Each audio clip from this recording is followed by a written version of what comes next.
मैंने गलत करना बस क्या करूं। अरे कॉन्फिडेंट रहो, क्या क्या दिक्कत है? हाँ वो मैंने अभी चेक करा, मैंने उस दिन गलत कर दिया, कॉपी में गलत था। देखो क्वेश्चन क्या दिया था आप लोगों को, क्वेश्चन दिया था बॉन्ड एनर्जी Br2 का गिवन है 194 किलो जूल पर मोल। Br2 का मतलब ये होगा Br सिंगल बॉन्ड Br, यही तो होगा, ये मॉलिक्यूल है। और इसकी बॉन्ड एनर्जी आपको मैम गिवन। स्क्रीन प्रेजेंट है। मैम इसमें से अच्छा स्क्रीन प्रेजेंट है, wait wait wait.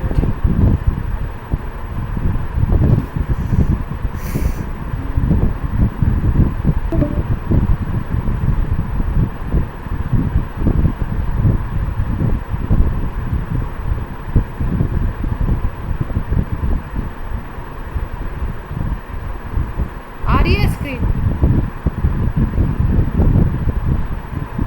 Yes ma'am. ये क्वेश्चन था अपना, bond energy of Br2 is 194 kilo joule per mole, यही तो था।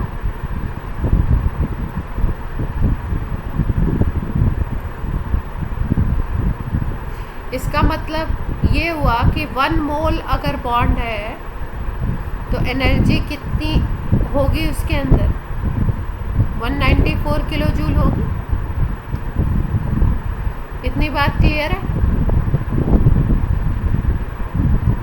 Yes ma'am. और 1 मोल का मतलब क्या होता है? 1 मोल का मतलब होता है इतने बॉन्ड की बात हो रही है। अगर इतना बॉन्ड है तो एनर्जी कितनी होगी, 194 किलो जूल। अब यहाँ पे एक बॉन्ड को ब्रेक कर रहे हैं, इस बॉन्ड को ब्रेक कर रहे हो तो कितना वेव नंबर होगा, जो फोटोन निकलेगा उसका वेव नंबर कितना होगा वो निकालना है आपको, 1/λ। ठीक है, तो हम देख लेते हैं पहले कि 1 बॉन्ड की एनर्जी होगी कितनी।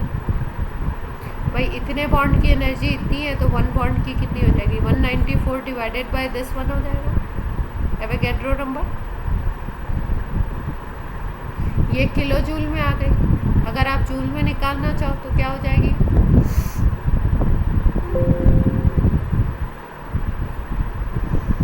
अगर इसको हम लोग जूल में रखना चाहें तो जूल में भी आज निकाल सकते हैं हम लोग।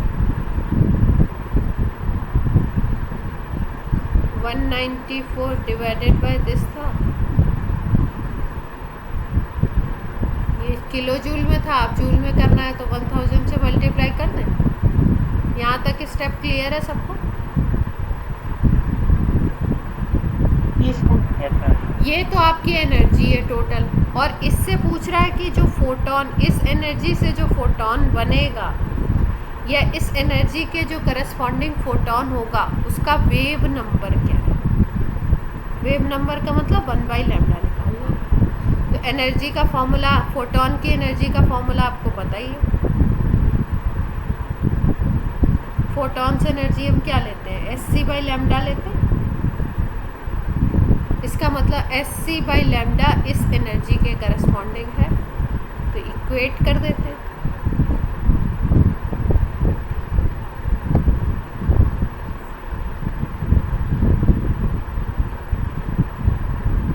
अब हमें निकालना है 1/λ, तो Sc को इधर ले जाओ,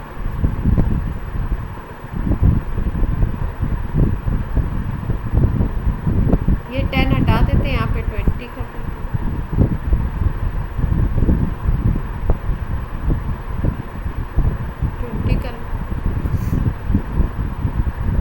और 1/λ यहाँ पे Hc नीचे आ जाएगा। H होता है प्लैंक कांस्टेंट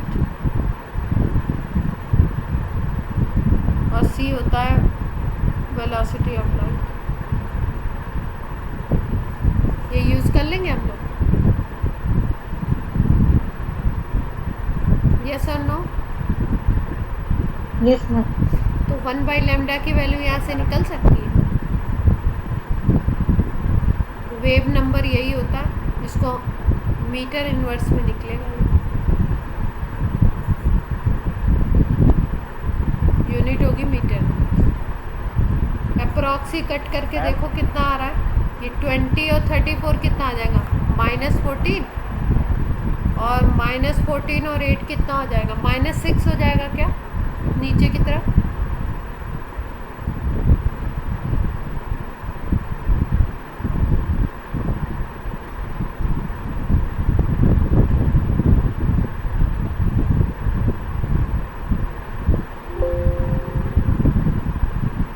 कोई दिक्कत है किसी को? कोई कुछ बोल नहीं रहा है।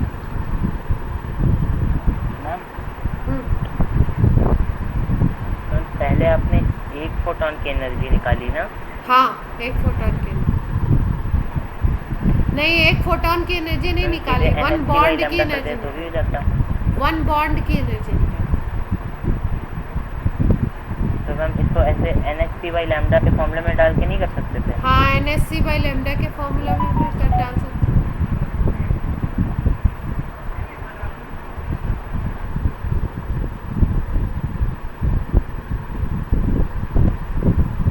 ठीक है, अब इसको सॉल्व करो जरा शॉर्ट में। कैसे कर सकते हैं हम लोग?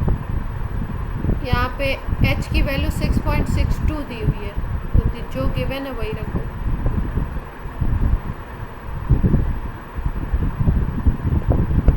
6.62 मल्टीप्लाइड बाई 3 करो जरा जल्दी से।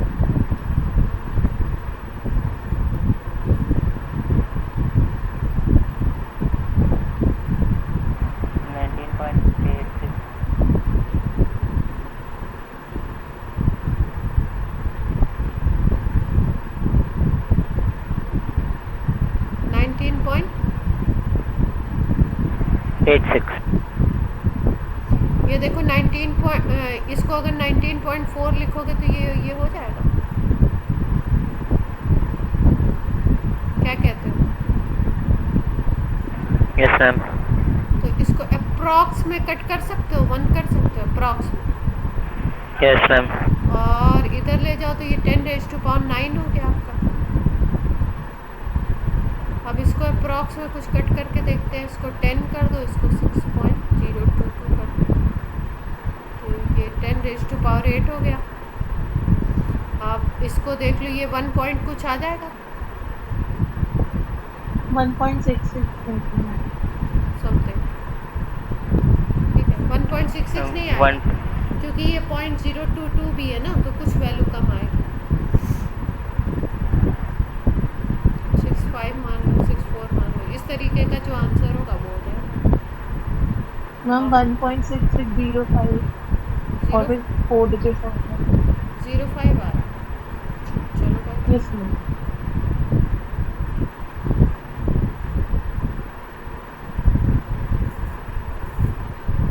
सबको क्लियर हुई बात? Yes ma'am. Yes ma'am. Metre inverse में आ गया होगा।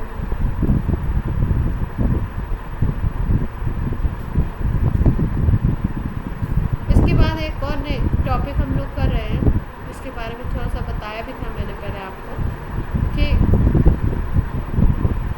एटम में लाइट के पार्टिकल्स की बात की गई या इलेक्ट्रॉन के पार्टिकल्स की बात की गई, इलेक्ट्रोमैग्नेटिक वेव जिसको हम लोग बोलते हैं उसकी बात की गई।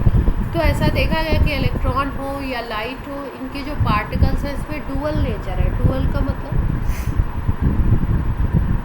डुअल बिहेवियर है। डुअल बिहेवियर का मतलब होता है दो तरीके का, है ना, जो बिल्कुल अलग हो एक दूसरे से। ठीक है, जैसे कई बार कई सारे फ्रेंड्स होते हैं, जिसे आपस में बात करेंगे, है ना, सारे मान लो 5 फ्रेंड्स हैं हमारे, और हम पाँचों आपस में कुछ बात कर रहे हैं किसी टॉपिक पे, क्लास के किसी टॉपिक पे बात कर रहे हैं, तो वो जब ग्रुप में बात करेंगे तो अलग तरीके से बात करेंगे। पर वही बात अगर टीचर के सामने आ जाएगी या टीचर के सामने उनको बतानी है, तो कई सारे तो ऐसे होंगे जिनका सिंगल बिहेवियर होगा, मतलब जो ग्रुप में है वही वहाँ पे वो बात करेंगे, और कई सारे ऐसे होंगे जब टीचर के सामने वो बात आएगी तो बिल्कुल उसको डिफरेंट तरीके से बता देंगे। ठीक है, तो इसको हम बोल सकते हैं डुअल बिहेवियर, मतलब कि आपका जो एक जगह पे कुछ था उसी चीज़ को लेकर के पॉइंट ऑफ व्यू, और दूसरी जगह पे आपने या तो जानबूझ के अलग तरीके से प्रेजेंट किया या जानबूझ के टीचर के सामने आपका, या जिस तरीके से भी आपका टीचर के सामने अलग हो गया बिहेवियर, तो इसको हम लोग बोलते हैं डुअल बिहेवियर। तो ये भाई इलेक्ट्रॉन के लिए भी होता है, और अगर हम लाइट के पार्टिकल्स की बात करें तो उसके लिए भी होता है।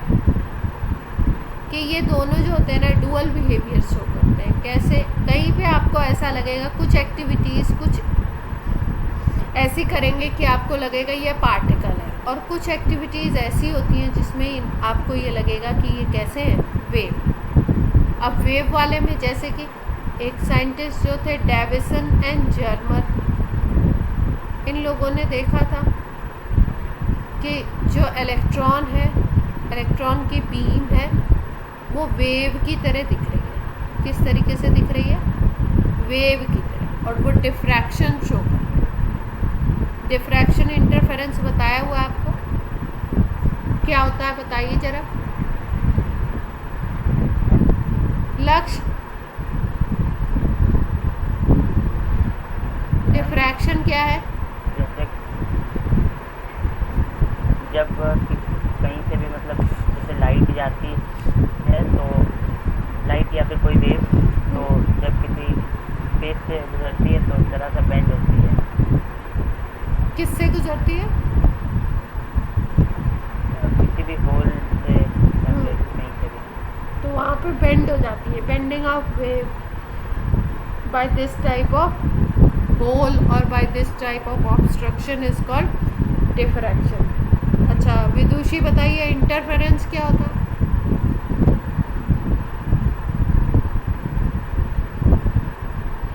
Yes ma'am. मैम कॉम्बिनेशन जो होता है इलेक्ट्रोमैग्नेटिक वेव्स का, उसको करता है। कोई और बताना चाहता है? मैम जिसमें टू वेव्स रिजल्टेंट बनाती है, दो वेव्स।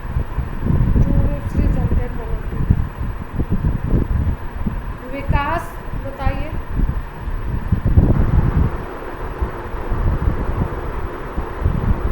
हम दो कोई भी वेव जो है एक फ्रीक्वेंसी की होती है तो एक दूसरे को कैंसिल कर देती है या फिर एक दूसरे को रिजल्ट ऐड हो जाती है।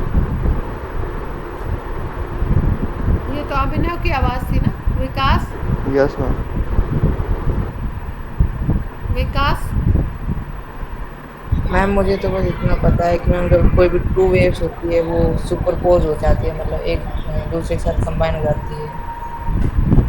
हेमांग, कैसे याद कर रहा हूँ। Hemang yes ma'am. हाँ बताइए क्या बताया इंटरफेरेंस? मैं खुद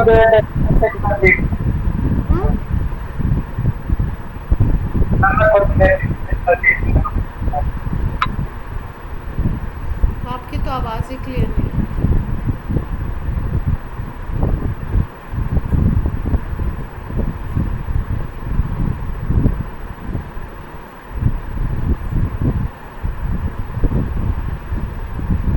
एक डिफ्रैक्शन था और एक क्या था, इंटरफेरेंस था। दो ही वेव की प्रॉपर्टी बताई थी।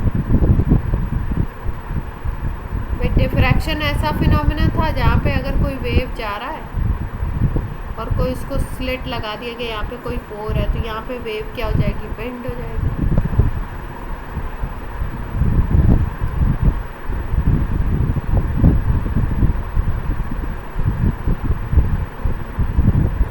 और इंटरफेरेंस क्या था? इंटरफेरेंस ये था ओवरलैपिंग और सुपर इम्पोजिशन ऑफ वेव्स जो इन फेज हो या आउट ऑफ फेज हो, ऐसी वेव्स का, और न्यू वेव्स को फॉर्म कर लेंगे।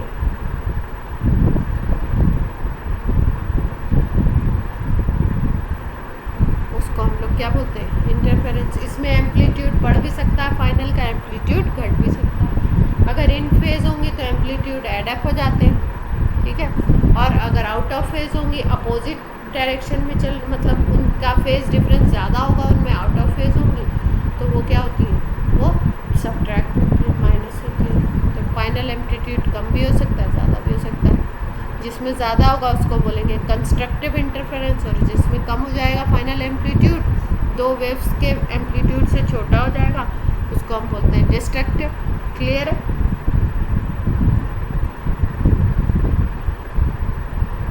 Yes ma'am.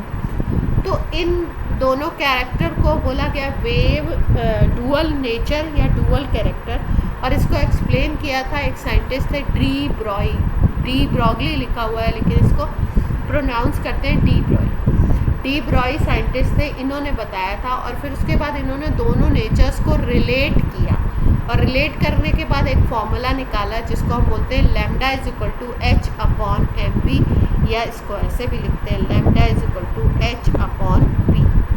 ठीक है, तो देखो अगर हम बात करें तो लैम्डा है आपका वेवलेंथ,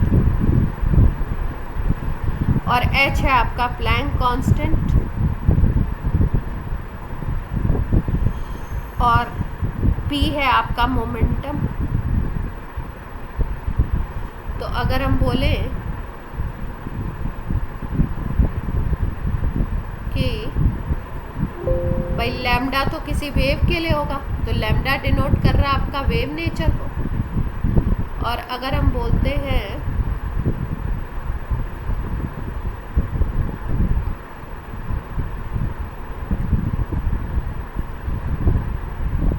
ये इन्होंने इक्वेशन निकाला lambda is equal to H upon P, जिसमें ये है आपका Planck constant,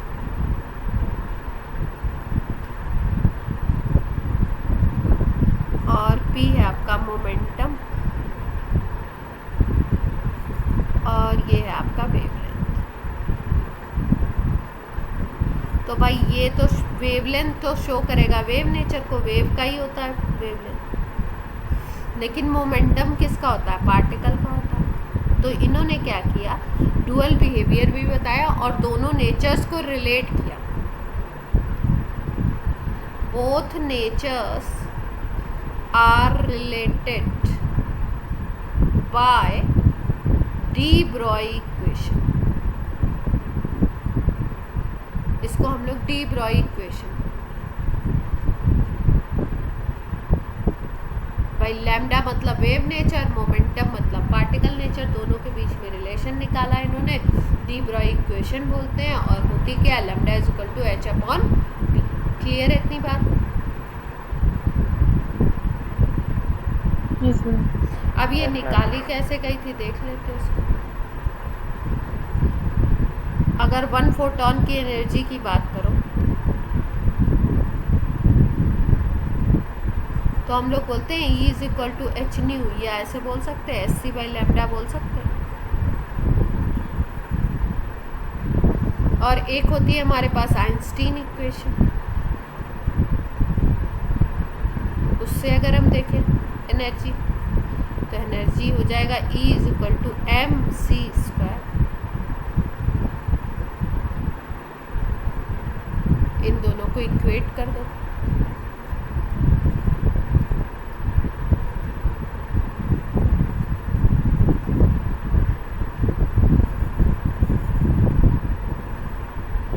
SC by lambda is equal to mc square आ जाएगा। c वेलोसिटी ऑफ लाइट है, या c velocity of electromagnetic wave है, इसको कट कर दें, h बाई लैम्डा आ जाएगा, c को हटा दें, m इंटू सी। m क्या है, अगर हम की बात करें तो मास ऑफ इलेक्ट्रॉन मान रहे हैं m, और c बोलो तो इलेक्ट्रॉन इलेक्ट्रोमैग्नेटिक वेव बना रहा है, उसकी वेलोसिटी होगी जो वेलोसिटी ऑफ लाइट के इक्वल होगी।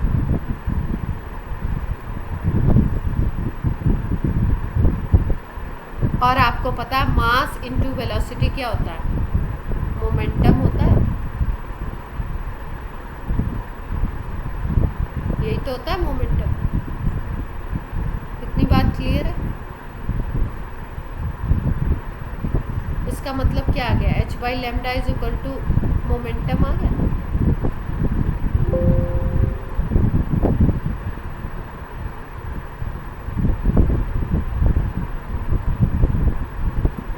ये मिल गया हमें, h by lambda is equal to m into C, that is called momentum p।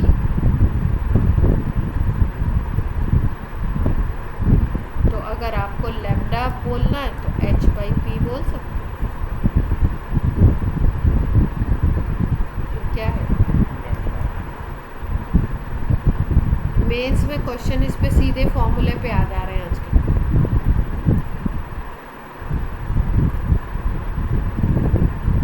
Clear? Roy ने आइंस्टाइन के इक्वेशन का यूज किया था। हाँ, आइंस्टाइन तो पिक्चर में थे ही, फोटो इलेक्ट्रिक इफेक्ट इन सब की जब बातें हो रही थी ना। अब देखो इस पे क्वेश्चन कैसे आता है। आपकी बात तो बहुत ही इजी क्वेश्चन आए थे। What will be the wavelength of ball of 0.1 kg moving with velocity of, देखो वैसे तो क्या होता है, ये जो आपकी जो डी ब्रॉय इक्वेशन है, या आगे हम लोग एक और पढ़ेंगे, हाइजेनबर्ग प्रिंसिपल पढ़ेंगे, ये सब बड़े पार्टिकल्स के लिए अप्लाइड नहीं होता। ठीक है, ऐसा नहीं कि आप कोई बड़ी सी बॉल लेके चले आओ, बोलो 2 किलो की ये बॉल है, ये जब वेव बनेगी तो इसका वेवलेंथ क्या होगा, वो वेव बनेगी नहीं। ये बहुत ही माइक्रोस्कोपिक छोटे पार्टिकल्स के लिए होता है, जिनका शेप और साइज़ बहुत छोटा हो, उनके लिए ये होता है। लेकिन अगर क्वेश्चन में दिया हुआ है तो फिर हमें निकालना पड़ेगा। ठीक है, क्वेश्चन में अगर दे रहे हैं तो इसका मतलब वो उसको वेव बना रहे हैं। क्लियर है इतनी बात? वैसे होता किसके लिए है ये, किन के लिए निकालते हैं हम लोग? माइक्रोस्कोपिक पार्टिकल्स के। अब यहाँ पे जैसे दे दिया है question, what will be the wavelength, wavelength निकालना है आपको, of a ball of mass 0.1 kg moving with velocity of 10 metre per second. Mass दिया हुआ है 0.1 kg और वेलोसिटी दी हुई है 10 मीटर पर सेकेंड। निकाल लेंगे। लैम्डा निकालना है, lambda is equal to H upon P, यही तो होता है। P is equal to M into V, और h की वैल्यू आप रखो, h की वैल्यू याद रखो।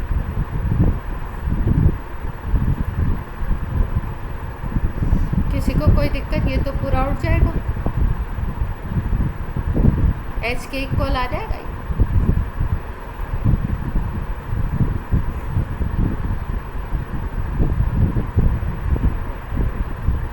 सबको क्लियर है? इसमें तो कुछ मतलब नेग्लिजिबल वेवलेंथ बनती है। हाँ, क्या कह रहे हैं? मैम अगर हम लोग मैक्रोस्कोपिक ऑब्जेक्ट देखें तो उसमें नेग्लिजिबल हाँ, वेवलेंथ देखो ना कितनी छोटी आ रही, देखो 10⁻⁻34 आ रही है ना, बनती ही नहीं, पर दिया है तो बनाना पड़ेगा। अब देखो, mass of an electron, electron का मास दिया हुआ है, if it's kinetic energy is this, calculate its wavelength. अब की बार वेलोसिटी नहीं दिया हुआ, क्या दिया हुआ है? Kinetic energy. तो हम लोग वेवलेंथ निकालेंगे, कोशिश करते हैं। आप लोगों ने फिजिक्स में पढ़ा है काइनेटिक एनर्जी और मोमेंटम में कोई रिलेशन? यही है हमारे पास फॉर्मूला, ये लगा सकते हैं।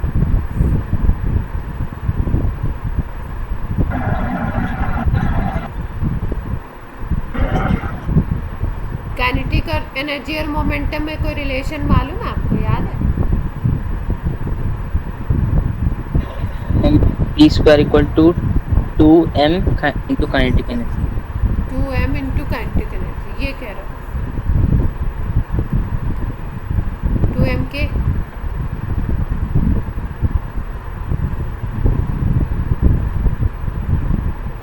शायद सही है। चलो हम निकाल लेते हैं।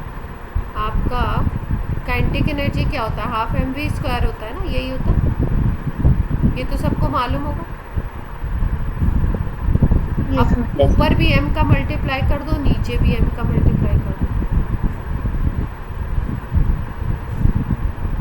भाई किसी भी सेम नंबर का करोगे तो कोई डिफरेंस तो आता नहीं है। अब यहाँ पे m² आ गया और यहाँ पे क्या आ गया? m आ गया, देख पा रहे? अब इसको ऐसे लिख लो, mv का स्क्वायर लिख दो पूरे। अब ये mv को आप p लिख सकते हो, मोमेंटम, p² m आ गया, k is equal to kinetic energy. तो अगर आपको p² चाहिए तो 2kEm आ जाएगा, यही रिलेशन आ जाएगा। इसको याद रखो, ये फिजिक्स में भी काम आएगा, केमिस्ट्री में। ठीक है, तो इसका मतलब हमें ये पता चल गया कि p इज इक्वल टू है √2 kinetic energy into m। Clear? हाँ, ये याद रखते हैं तो हम लोग सॉल्व कर लेंगे। हमें क्या निकालना है? लैम्डा निकालना है। एच अपॉन पी, ये फॉर्मूला हमें पता है। तो P इज इक्वल टू, क्योंकि काइनेटिक एनर्जी दिया है, मोमेंटम दिया नहीं है, तो ऐसे रख लेते हैं।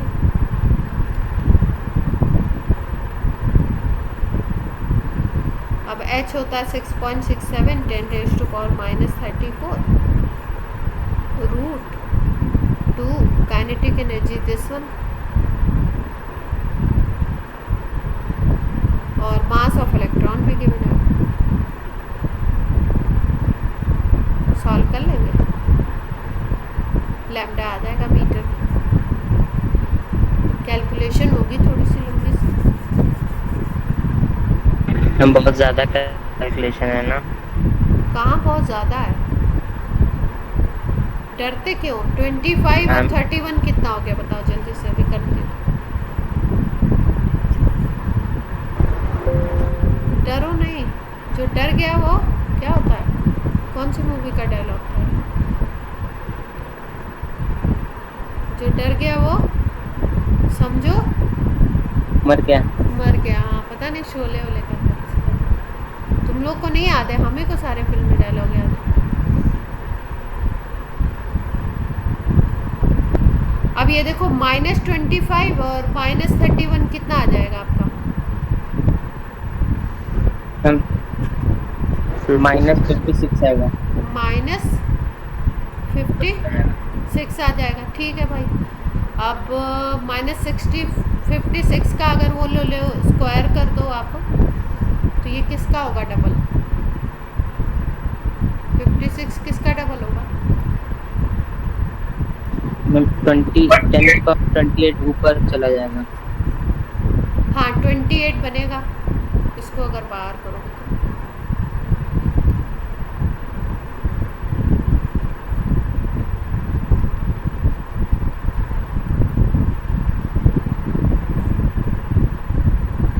ये हो गया आपका 6 मल्टीप्लाइड बाय 9.1, ये हो गया ना। और इसको कर दो 10⁻⁻,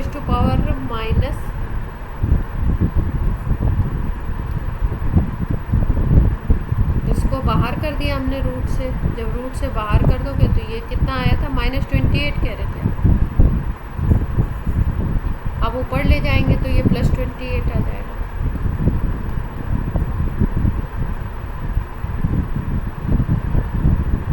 और ये आ जाएगा आपका 6 और 9.1, ये आ जाएगा आपका 7 पॉइंट कुछ आएगा।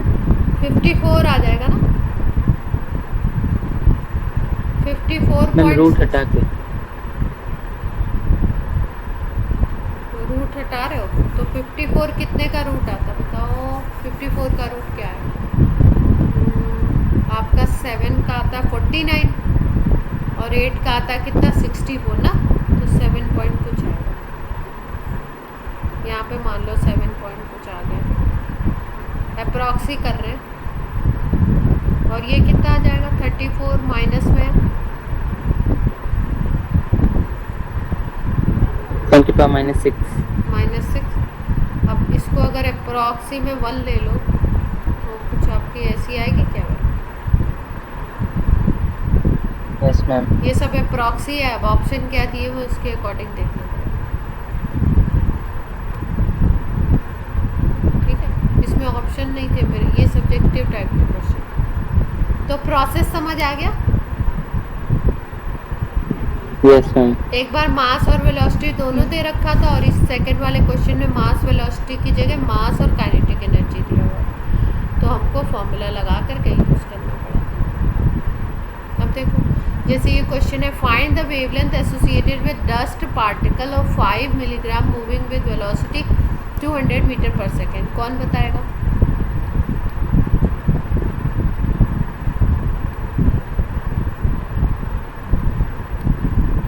कौन सॉल्व करवाएगा बताओ? मैं करूँगी, आप तरीका बताओ। हम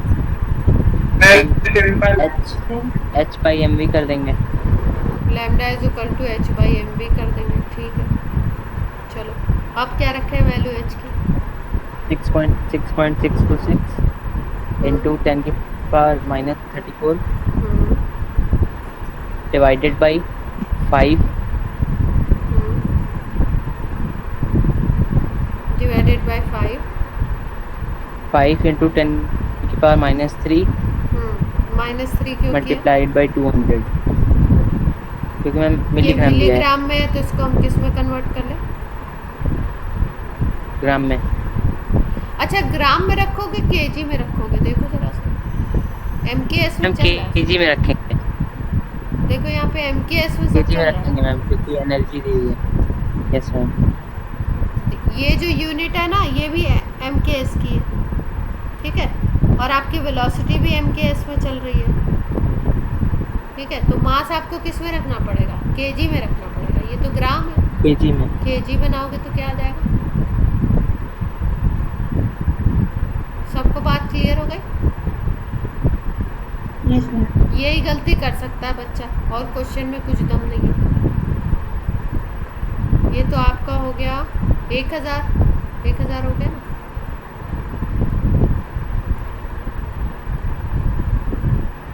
तो ये आ गया आपका 10⁻³ है ना, इसको ऊपर ले गए तो ये आ गया -31, यही आ गया ना। कोई दिक्कत? No ma'am. ऐसे क्वेश्चंस में कुछ दम नहीं है, कुछ है नहीं, बट आपको यूनिट वगैरह का ख्याल रखना पड़ेगा। यूनिट गलत कर सकते हैं बच्चे। अगर जल्दी में सीधे 5 मिलीग्राम पुट कर दिया या ग्राम पुट कर दिया तो प्रॉब्लम आ जाएगी। MKS है तो आपको केजी लेना। Find wavelength associated with electron moving with velocity, इसमें भी कुछ नहीं है। दोबारा आ गया क्या क्वेश्चन? पता नहीं, कर लेंगे। इलेक्ट्रॉन का मास नहीं गिवन है तो आपको मास याद रखना है। इलेक्ट्रॉन, प्रोटॉन, न्यूट्रॉन सबके मास याद रखने हैं। ये केजी में है तो आप निकाल लो।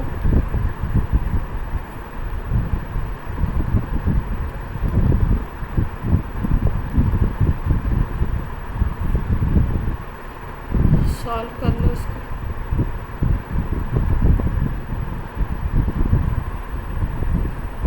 हो जाएगा।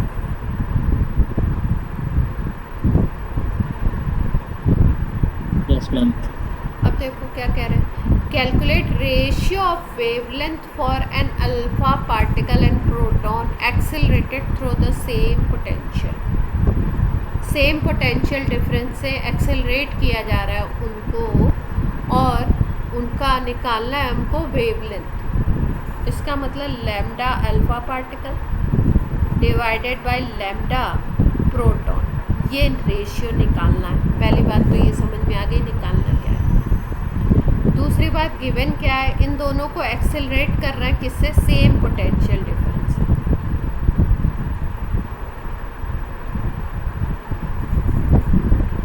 ठीक है, तो देखो एक फॉर्मूला और याद रखेंगे। किसी भी पार्टिकल की काइनेटिक एनर्जी जो होती है ना, वो होती है उसका charge multiplied by potential difference V। उसके ऊपर चार्ज कितना है और उसका पोटेंशियल डिफरेंस कितना अप्लाई करना, ये होती है काइनेटिक एनर्जी। एक तो हम ½mv² भी लेते हैं और एक ये भी। क्लियर है इतनी बात?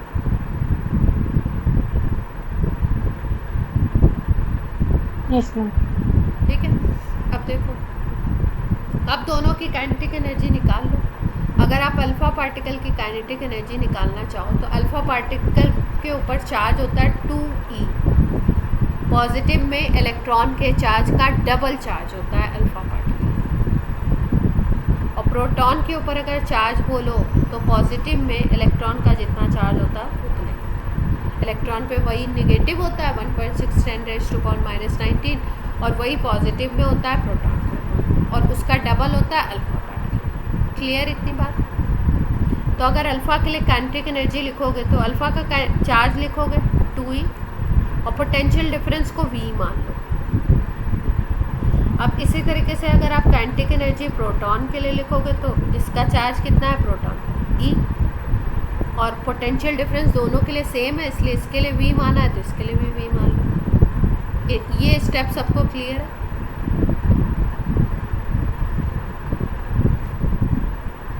Yes ma'am. अब हमको पता है कि अभी अभी हम लोगों ने काइनेटिक एनर्जी और लैम्डा में रिलेशन देखा था। अभी इसमें यूज़ किया था हम लोगों ने, ये वाले में क्वेश्चन किया था। Lambda is equal to H upon under root 2 KEM, यही तो यूज़ किया था, इसी को कर देते हैं।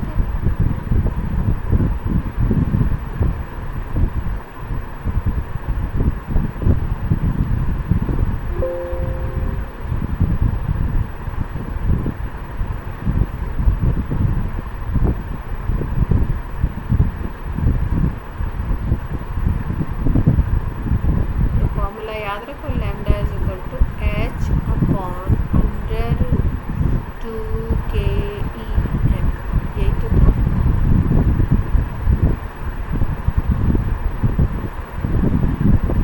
अब देखो, अगर अल्फा पार्टिकल के लिए लिखोगे तो क्या लिखोगे? एच तो सबके लिए सेम रहेगा, प्लैंक कांस्टेंट है, तो अल्फा के लिए भी एच रहेगा। 2 एक नंबर है, KE काइनेटिक एनर्जी, यहाँ पे लिखोगे तुम अल्फा की काइनेटिक एनर्जी, और यहाँ पे मास लिखोगे अल्फा। अब यही अगर आप तुम प्रोटॉन के लिए लिखोगे तो क्या लिखोगे? एच भी कांस्टेंट है, इसमें भी एच सेम रहेगा।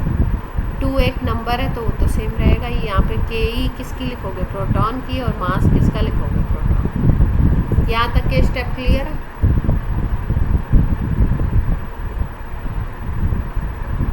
अब रेशियो यस निकाल मैम।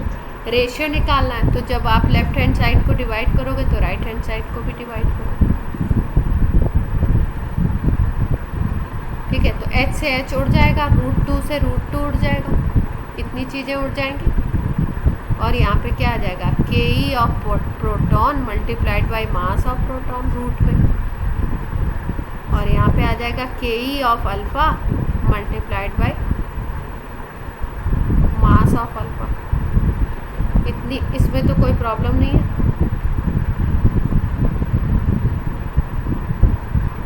यस और नो? यस।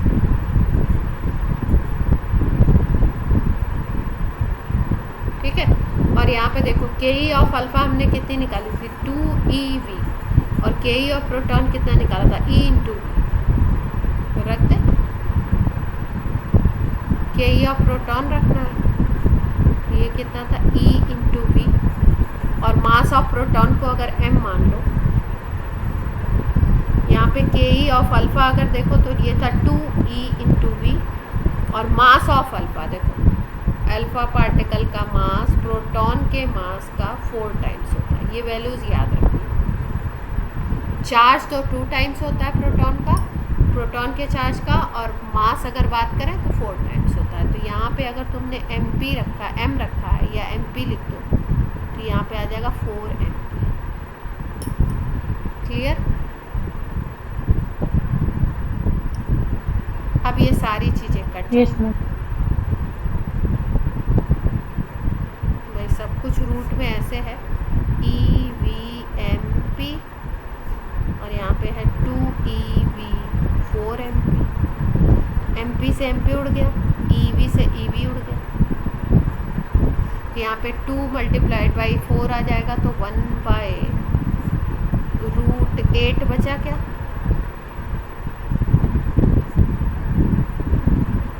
तो 1:√8 आ जाएगा आंसर। वो काइनेटिक एनर्जी को ईवी कैसे लिखा था? क्योंकि मैंने आपको एक फॉर्मूला बताया था कि charge multiplied by potential difference होता है काइनेटिक। हाँ मैम। ठीक है, ये भी फिजिक्स में निकालोगे आप, यहाँ पे मैंने सीधे सीधे बता दिया। तो इसको ऐसे लिखा, √8 को 2√2 भी लिखते हैं ना।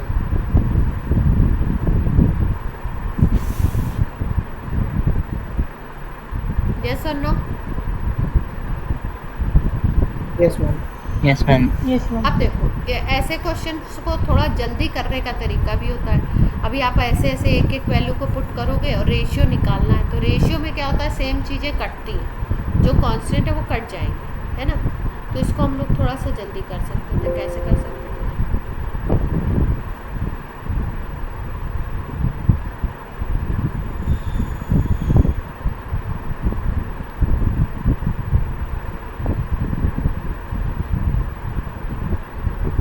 हमारे पास फॉर्मूला आया था ये lambda is equal to h/2 यही आया था।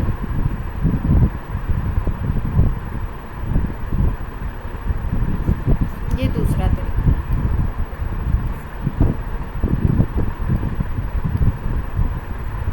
ये आया था, है ना। अब हम क्या कर सकते थे, देखो इसको ऐसे काइनेटिक एनर्जी को हमने क्या लिखा था, चार्ज इनटू वोल्टेज, यही तो लिखा था, और ये मास था, ऐसे लिख सकते हैं हम लोग। यस ठीक है। अब जो जो चीज़ें कांस्टेंट रेशियो निकालना है, तो जो चीज़ें कांस्टेंट है उनको हटा दो, सीधे सीधे यहीं से, क्योंकि ऑब्जेक्टिव में कोई तरीका तो आपसे पूछा नहीं जाता है कि आप कैसे कर रहे हो, आप तो को तो आंसर निकालना है ना। तो रेशियो में क्या होता है, जो भी चीज़ें कांस्टेंट है उनको हटा दो। अगर आप बात को देखो ध्यान से तो देखो एच प्लैंक कांस्टेंट है, तो दोनों के लिए जब आप लैम्डा लिखोगे तो एच वही रहेगा, तो हटा देंगे इसको। √2 एक नंबर है, तो दोनों में आएगा, तो ये भी कट जाएगा जब डिवीज़न करेंगे।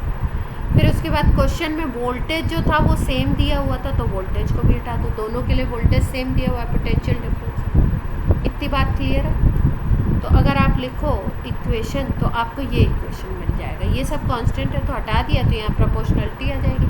तो अगर आप देखो तो ये इक्वेशन आपको मिलेगा, चार्ज इनटू मास, ये मिला। ठीक है, फाइनल इक्वेशन। अब ये एक के लिए दूसरे के लिए लगा दो, alpha lambda alpha by lambda B.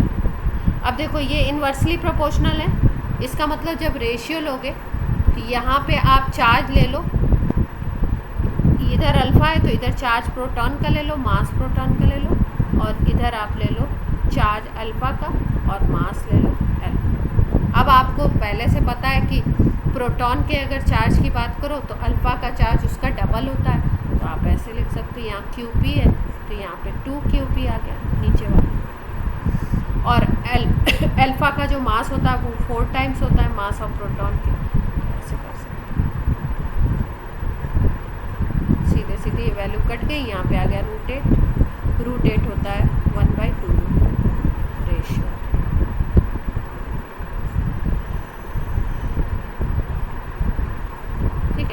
पर पहले इसी तरीके से जो सिंपल तरीका है उससे करके देखने की कोशिश करनी चाहिए, फिर धीरे धीरे जब आपको आने लगेगा तब आप कहीं पे भी रेशियो निकालना है, जितने कांस्टेंट है उनको हटा दो सब, क्योंकि रेशियो में जो कांस्टेंट होंगे जब इक्वेशन बनाओगे पहले के लिए दूसरे के लिए डिवाइड करोगे तो कट जाएंगे सारे, तो हम पहले ही हटा लें। जो चीज़ें वेरिएबल है, मतलब जो चीज़ें दोनों केसेस में बदल रही हैं, केवल उनको रखते हुए हम आंसर निकाल सकते हैं। कैसे, lambda inversely proportional to root of charge into mass, तो जिसका लैम्डा ऊपर होगा उसका चार्ज और मास नीचे की तरफ आएगा, तो हमने अपोजिट में लिख लिया ऐसे, देख पा रहे।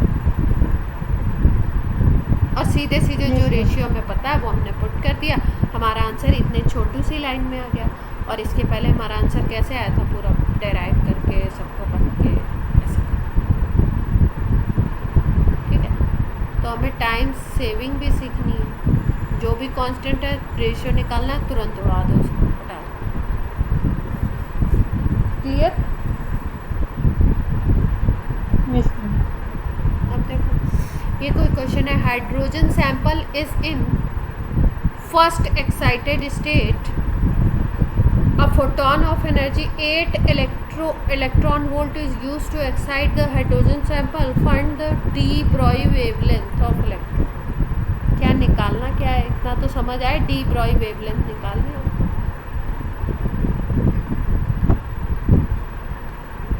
क्वेश्चन पढ़ने के साथ साथ आपको पता लगना चाहिए निकालना क्या है। अब गिवन क्या है, फोटोन की एनर्जी गिवन है कितनी, 8 eV, ई का मतलब होता है इलेक्ट्रॉन, ये भी एनर्जी की यूनिट होती है। अगर इसको जूल में कन्वर्ट करना है तो चार्ज ऑफ इलेक्ट्रॉन से मल्टीप्लाई कर दो, इलेक्ट्रॉन का चार्ज होता है दिस 1.6 10⁻⁻⁹ से मल्टीप्लाई कर दोगे तो electron volt gets converted into joule.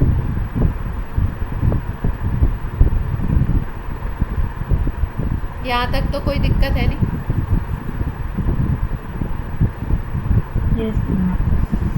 अब क्या करें, वेवलेंथ निकालना है इलेक्ट्रॉन का, तो एनर्जी पता है आपको, तो वेवलेंथ निकालना है तो लैम्डा इज इक्वल टू क्या रख सकते हो, वही रखना पड़ेगा आपको अभी जो हमने यूज़ किया था। क्या यूज़ किया था? h अपॉन रूट ऑफ, ये यूज़ किया था,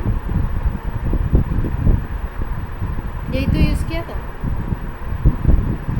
अब इस क्वेश्चन में मास ऑफ इलेक्ट्रॉन ma'am. नहीं दिया हुआ, मास ऑफ इलेक्ट्रॉन आपको याद रखना।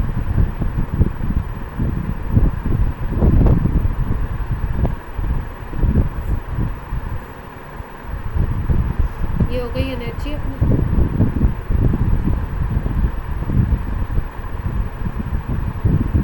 अब मास ऑफ इलेक्ट्रॉन लगाना पड़ेगा। इलेक्ट्रॉन का मास होता है आपका 9.1 10⁻⁴। ये सारा रूट में है, ये सारी, ये मल्टीप्लिकेशन में इधर पे ये पूरी। मैम हाँ मैम जैसे जो लैम्डा का फॉर्मूला है h/√2 into kinetic energy into mass, तो इसमें हम लोग को मतलब कैलकुलेशन से बचने के लिए यहाँ पे एक फॉर्मूला तैयार कर लेते हैं पहले ही से, h की वैल्यू और इलेक्ट्रॉन के मास की रख के, जब भी इलेक्ट्रॉन का पूछा होगा वही फॉर्मूला लगा देंगे। हाँ कर सकते हो, अगर आपको h और √m की वैल्यू अगर आपको पता हो। इसमें पहले ही से फॉर्मूला बना लेते हाँ, हैं। या आप h और √2m, ये जो है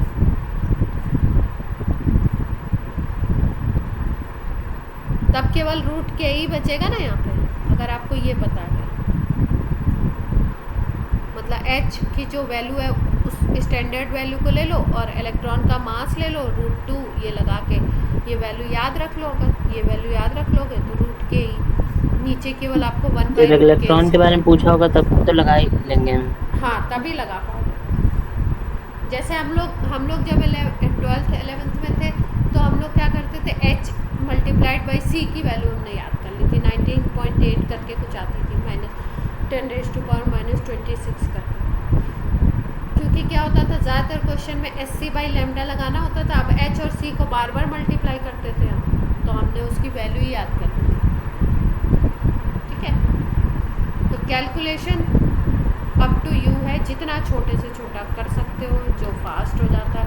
अब कई बार क्या होता है, कई बच्चे फास्ट कैलकुलेशन में गलतियाँ बहुत करते हैं, तो उनको बताया जाता है भाई तुम वही वाले स्टेप से करो। वो डिपेंड करता है आपके ऊपर, है ना, आप किस क्या करना। क्लियर है बात?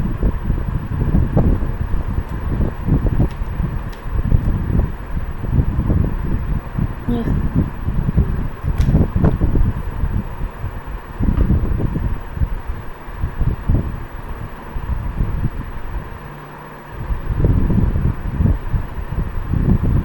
ये कौन बताएगा?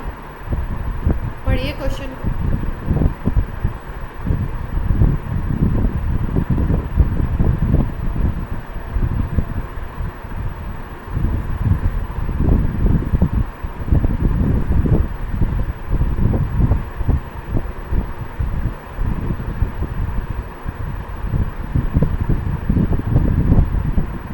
सब लोग पढ़ रहे हैं? Yes ma'am. क्या निकालना है?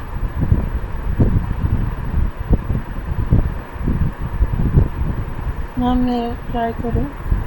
हाँ पहले बताओ निकालना क्या है?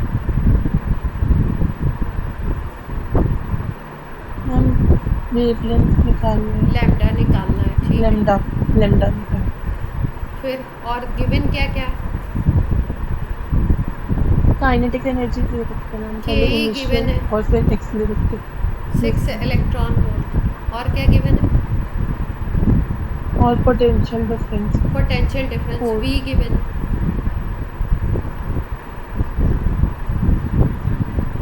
4 वोल्ट। ठीक है, कैसे मैम करें? इसमें काइनेटिक एनर्जी में 4+6 करके करे तो मतलब पहले इनिशियल प्लस जितना एक्सीलरेट हुआ था 4+6 = 10 करके करे 4 + 6, क्योंकि वो इनिशियल 6 था और फिर एक्सीलरेट हुआ था। an electron having initial kinetic energy of 6 electron volt is accelerated through a potential difference 4 volt. Find the wavelength associated with the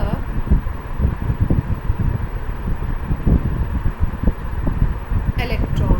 कितनी वेवलेंथ होगी इसकी? ठीक है, इनिशियल काइनेटिक एनर्जी इसके पास 6 इलेक्ट्रॉन वोल्ट और अब इसको 4 वोल्ट और दे दिया गया। तो टोटल तो एनर्जी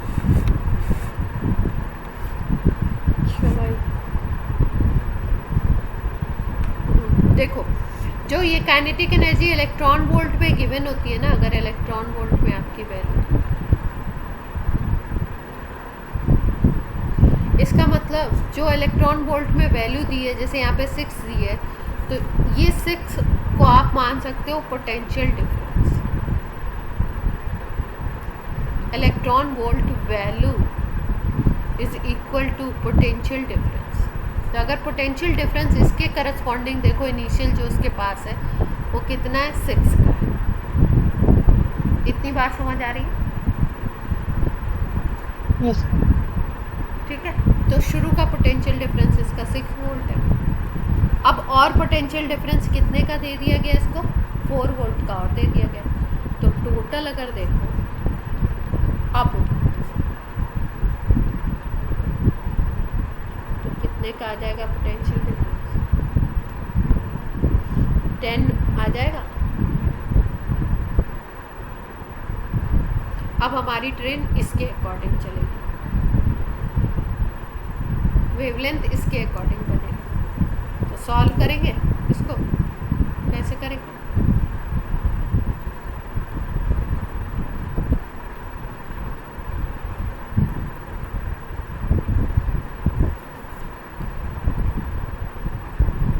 के ई की जगह हमने क्या लिख दिया, charge of electron into potential difference, यही तो है।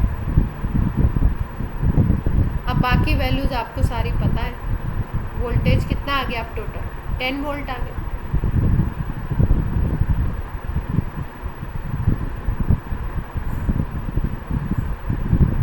इलेक्ट्रॉन का चार्ज होता है 1.6 10⁻⁻⁻⁰ वोल्टेज आ गया 10। मास होता है इलेक्ट्रॉन का 9.1 10⁻⁻31। सॉल्व कर लेंगे इसको, नीचे वाली पूरी वैल्यू रूट में। कैलकुलेशन बहुत बम्पर बम्पर आ रही है।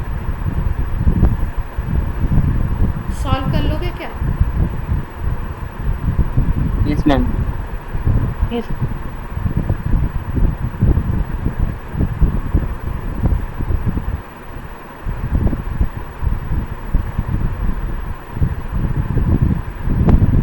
चलो भाई,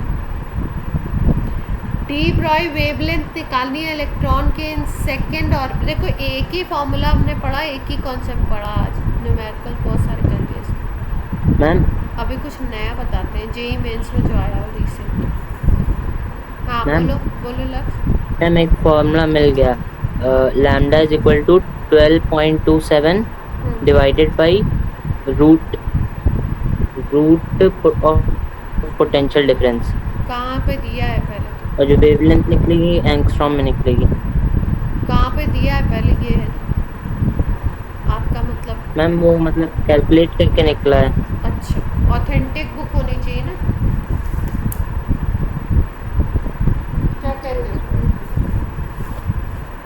किसी भी बुक का हम यूज नहीं कर सकते ना। कैलकुलेट करके निकला है तो सही है, वैल्यूज पुट करके आपने देखा होगा ना। क्या बता रहे हो? हमारा भी फॉर्मूला लिखे तो सर, फिर बाद में देखते। 12.27 divided by root v। Lambda is equal to yes ma'am, angstrom में निकलेगा मैम। 12.27 27 divided by root of potential difference.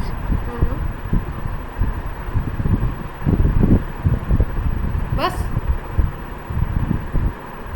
Yes ma'am. अच्छा ये और आगे एंगस्ट्रॉम। इलेक्ट्रॉन के लिए आप मास वगैरह सब आपने calculate yes ma'am, yes ma'am. देखो लक्ष्य ने ये फॉर्मूला निकाला, आप लोग भी इसको पहले सॉल्व करके वेरीफाई कर लेना। वही हम लोग लैम्डा में क्या क्या यूज़ कर रहे हैं। अगर इलेक्ट्रॉन की बात हो रही तो ये एच की वैल्यू सेम रहेगी, वो यूज़ कर रहे हैं। √2 होगा यहाँ पे। फिर उसके बाद हमने इलेक्ट्रॉन का चार्ज ले लिया, यहाँ पे वोल्टेज ले लिया, यहाँ पे इलेक्ट्रॉन का मास ले लिया। तो इन्होंने क्या किया, इलेक्ट्रॉन का चार्ज तो अगर क्वेश्चन इलेक्ट्रॉन का है तो सेम रहेगा, मास इलेक्ट्रॉन की बात हो रही तो मास इलेक्ट्रॉन का सेम रहेगा। तो ये सारी वैल्यूज़ निकाल करके इन्होंने सॉल्व कर लिया और सबकी वैल्यू आ गई कितनी, 12.27। और √v इन्होंने पुट कर दिया। यहाँ से वैल्यू एंगस्ट्रॉम में आएगी, मीटर में नहीं आएगी, इतना ध्यान रखना। ठीक है, इसको वेरीफाई करके भी देख लेना कि भाई सही है कि नहीं। किसी एक से कोई कैलकुलेशन मिस्टेक भी हो सकती है, तो दूसरे लोग भी देख सकते हैं ना इसको। क्लियर है बात? Yes ma'am. अब देखो ये वाला क्वेश्चन तुम्हारा होमवर्क क्वेश्चन है, नहीं आएगा तो मैं बताऊंगी।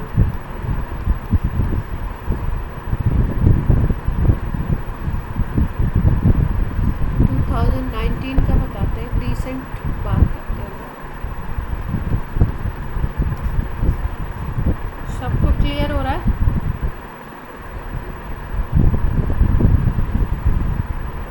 देखो बोल रहे हैं de Broglie wavelength lambda associated with a photo electron varies with the frequency of incident radiation as.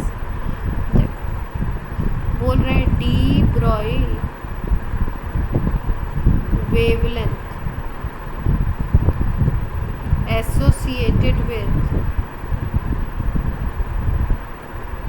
incident frequency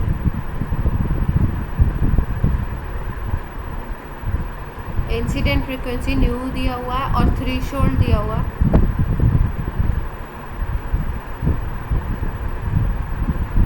new not question में ऐसे लिखा है और ये रिलेशन बताना है इनके बीच में। ऑप्शंस देखिएगा, lambda is inversely proportional to 1/ν minus nu naught raise to power 1/4। B option, lambda is inversely proportional to nu minus nu naught raise to power 3/2। C option है, lambda is inversely proportional to nu minus nu not.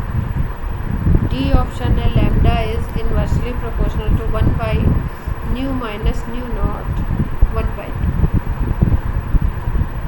ठीक है, अब देखो इसमें क्या किया इन्होंने, photo electric effect और डी ब्रॉय वेवलेंथ इन दोनों को मर्ज करके क्वेश्चन बना दिया, क्योंकि उन्होंने इंसिडेंट रे की बात करी है ना, इंसिडेंट आपका कर रहे हैं उसकी फ्रीक्वेंसी दे रखी है।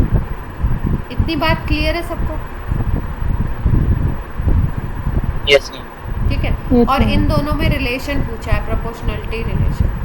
तो अब देखो कैसे निकाल सकते हैं। किसी के पास कोई आइडिया है तो बताइए, नहीं तो मैं बताऊं।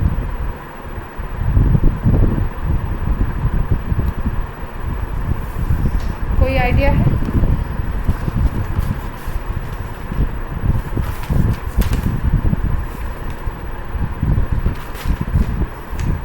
फटाफट बताइए, नहीं तो मैं बता दूं। अगर कुछ समझ आ रहा है क्या कर सकते हैं।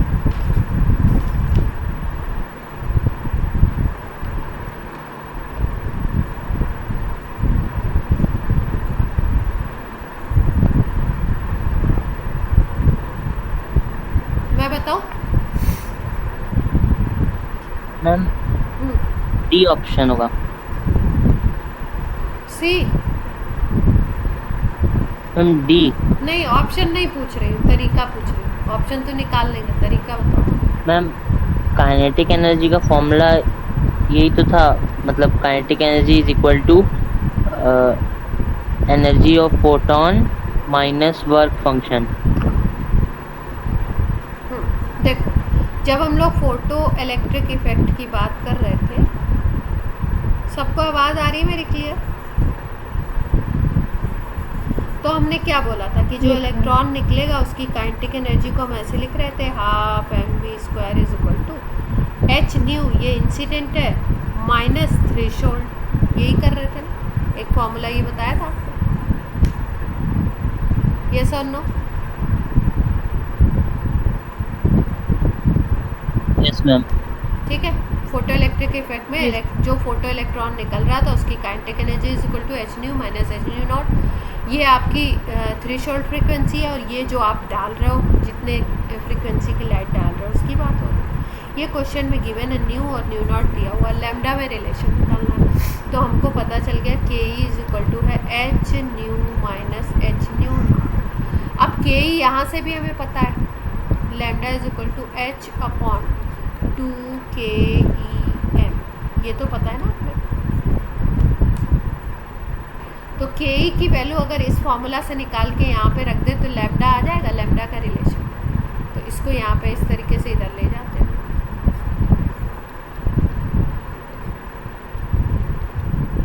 H अपॉन लैम्डा ऐसे हो जाएगा। H और लैम्डा दोनों सेम से दिख रहे हैं।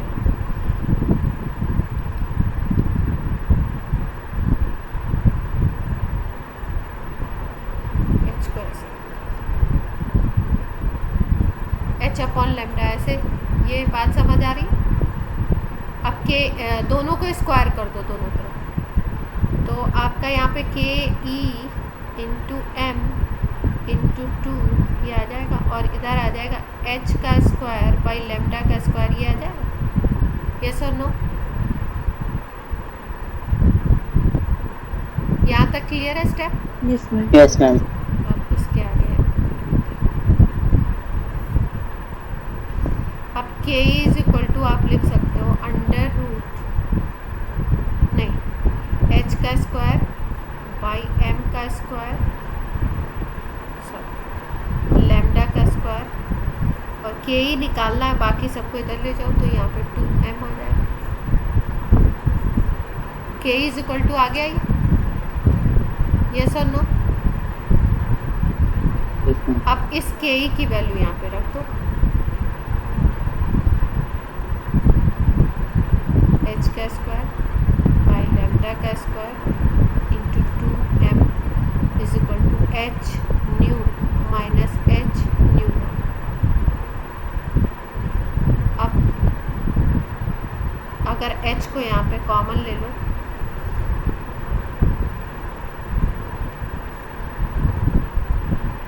तो यहाँ से ये वाला एक h कट जाएगा क्या? ये कट जाएगा। अब यहाँ पे आ गया h by lambda square into 2m is equal to nu minus nu. यहाँ तक ओके है सबको?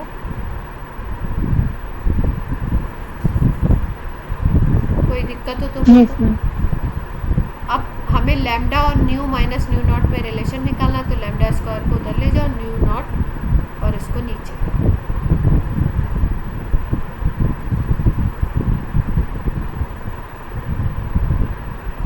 इसको हम लैम्डा स्क्वायर को उधर ले गए और इन सबको नीचे।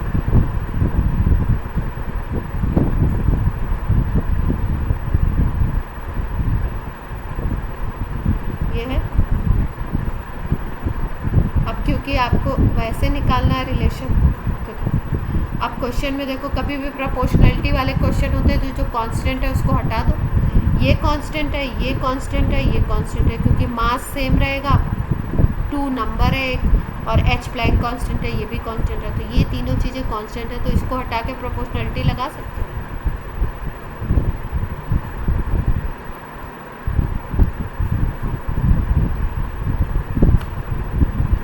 अब लैम्डा में रिलेशन निकालना है, तो ये अगर स्क्वायर दूसरी तरफ जाता है तो क्या बनता है? रूट बनता है, और रूट को हम ऐसे भी तो लिखते हैं, रूट को पावर 1/2 भी लिख सकते हैं ना। Yes ma'am. तो आंसर क्या आ गया? लास्ट वाला आ गया। यही बोल रहे थे आप लोग? लक्ष्य यही बोल रहे थे क्या, या कोई और? Yes ma'am.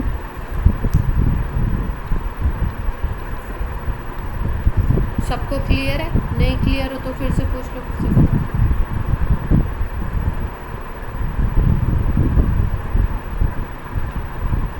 क्या किया क्वेश्चन पे इन्होंने डी ब्रॉय वेवलेंथ वाले जो फॉर्मूला था उसको फोटो इलेक्ट्रिक इफेक्ट से रिलेट किया, क्योंकि वो भी फोटो इलेक्ट्रॉन की बात होती है और यहाँ पे भी इलेक्ट्रॉन से कौन सी वेव एसोसिएटेड होगी उसकी बात हो रही है। तो दोनों को इन्होंदोनों कॉन्सेप्ट को मर्ज कर दिया और मर्ज करके दोनों में रिलेशन निकलवा दिया। क्लियर?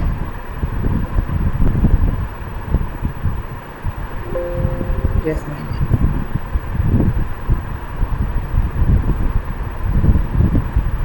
अब ये देखो, ये जो कॉन्सेप्ट जितने भी आपको बताए अभी, वोल्टेज वाला और ये कॉन्सेप्ट बताए, इस पे भी ये क्वेश्चन, ये भी क्वेश्चन, तो इसको भी आप ट्राई करना करके नेक्स्ट टर्न पे मैं बताऊँ। ये होमवर्क हाँ, क्योंकि आप कुछ करोगे जब भी आपका भी तो दिमाग यूज़ होगा, तो सारे मैं बता दूंगी तो क्या होगा, तो दिमाग यूज़ नहीं होगा ना। 2 क्वेश्चन आपको होमवर्क क्वेश्चन, और लास्ट टर्न पे जो क्वेश्चन होमवर्क क्वेश्चन दिया था वो आ गया था ना आपको, अभी बताया था, तो कौन सा दिया था? Yes ma'am. आज की क्लास ऑफ करें, क्या कहते हो?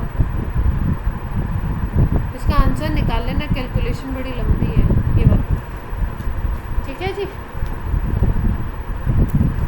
Yes ma'am. क्लास ऑफ करो, चलो बच्चों, bye bye. Thank you. Thank you ma'am. Thank you ma'am.